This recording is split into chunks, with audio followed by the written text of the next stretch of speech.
El exalto mando del ejército español, Rodríguez Garat, ha lanzado una propuesta que está generando una polémica encendida: la creación de un ejército europeo para defender Ceuta y Melilla ante la creciente presión de Marruecos. Pero, ¿por qué ahora?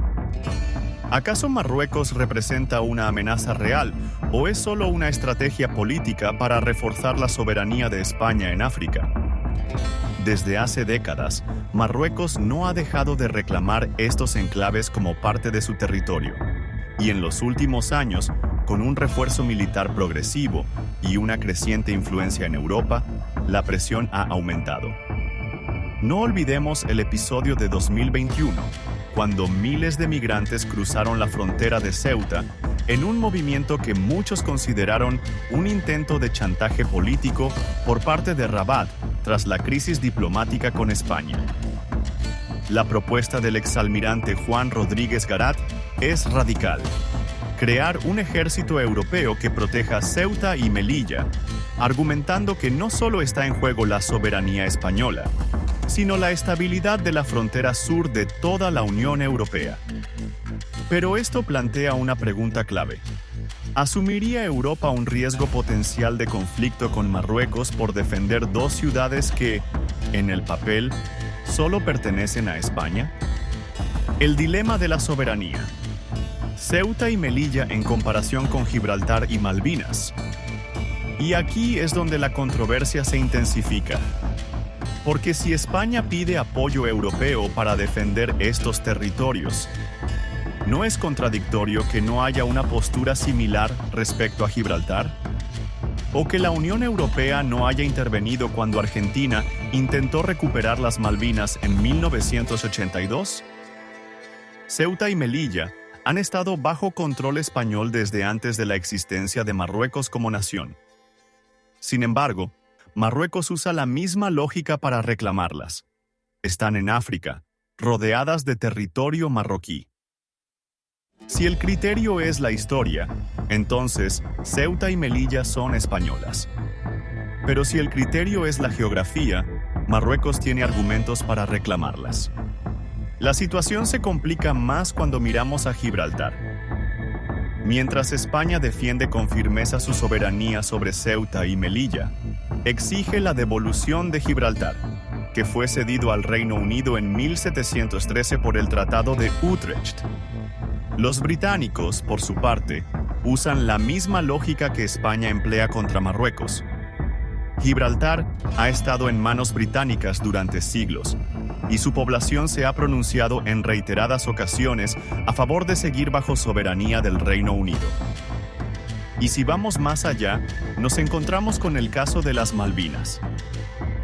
En 1982, cuando Argentina intentó recuperarlas por la fuerza, el Reino Unido recibió un apoyo incondicional de sus aliados occidentales, incluida la Unión Europea. Entonces, ¿por qué ahora España cree que Europa podría intervenir a su favor en un eventual conflicto con Marruecos? ¿No estaría pidiendo el mismo apoyo que se le negó a Argentina? La estrategia de Marruecos: una presión calculada.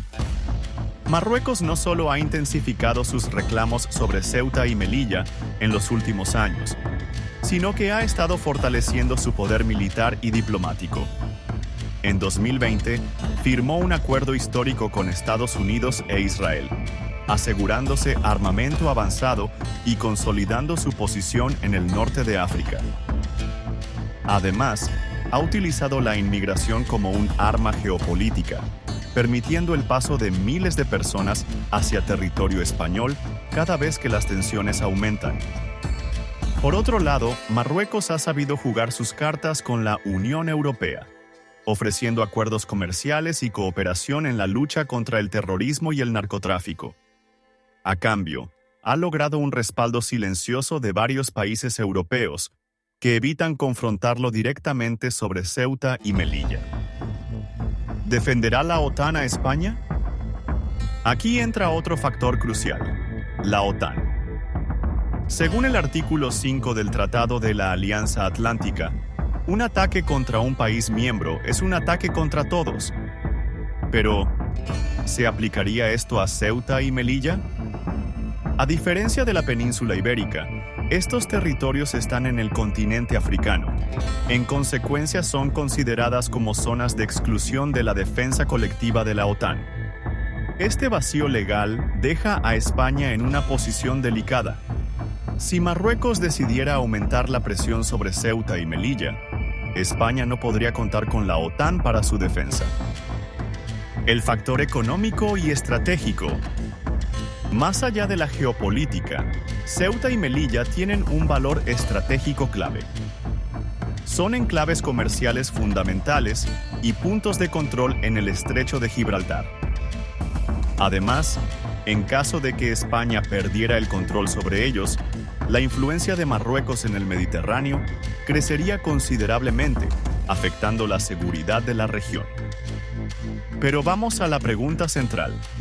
Si Europa estuviera dispuesta a defender Ceuta y Melilla con un ejército europeo, ¿no debería también tomar postura en Gibraltar? ¿O incluso en las Malvinas? Porque al final, todo se resume en quién tiene más aliados y más poder. Marruecos dice que Ceuta y Melilla son suyas. España dice que Gibraltar es suyo. Argentina dice que las Malvinas son suyas. Y el Reino Unido dice que todo está bien así. Ahora dime tú, ¿España tiene razón al pedir apoyo para defender Ceuta y Melilla?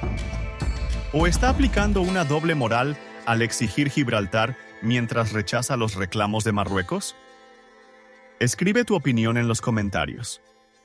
Y si te gusta este tipo de contenido polémico sobre geopolítica e historia, suscríbete y activa la campana, porque aquí analizamos los temas que nadie quiere tocar.